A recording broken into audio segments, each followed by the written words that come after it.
Now we're going to look at measures of spread and variation.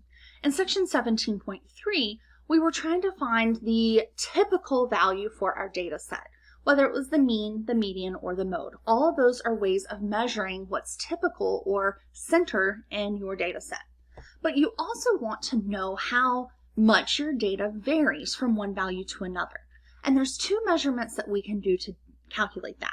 One is simply to find the range, and the range is the spread from the largest value to the smallest value, and it's found by simply subtracting the largest minus the smallest value. We can easily do this in a spreadsheet software like Google Sheets or Excel. The other thing that you can measure is what's called the standard deviation. And the standard deviation is a little bit trickier to understand, but basically you're going to find the average distance from the mean for every single value in the data set. So the way the computer's calculating it is it's taking each value in the data set, subtracting the mean from it, and then it's essentially finding the average difference for all of the values in your data set. So it is quite burdensome to do by hand, so you absolutely would use technology to find the standard deviation.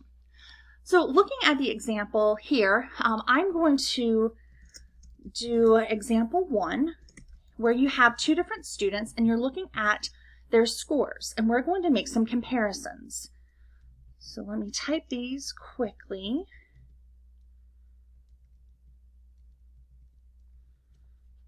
And we have 58, 74, 100. And we could certainly find the average. We could find the median. And if you mess up, just go back and type again. We can find the mean, the median here, but really what we want to look at is what the spread is. What is the range here? So I'm going to find the range for both of these. Range does not have a built-in function, so you're going to have to do a little bit of work here. So if you have a small enough data set, it's really easy to find the largest value and the smallest value just by looking at it.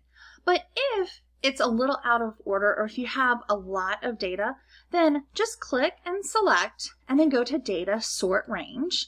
And then if you have a second set of data, do the same thing. Select Data, Sort Range. Then you can see that the largest value for the first set is 86, the smallest value is 72. So again, if I'm using Excel or Google Sheets as a calculator, then I need to let it know and start with an equals, and then do exactly what I need to do. 86 minus 72, and there's my range. Now for the other data set, we have 100 as the largest value and 58. And so their range is 42. When you're comparing two data sets, knowing which one has the smaller range helps you know who's more consistent. So even though the student B had higher grades than student A, they also had lower grades, so there was less consistency in student B. Student A did fairly similarly on all of the values, or on all of these assessments. The next thing that we want to do is find the standard deviation.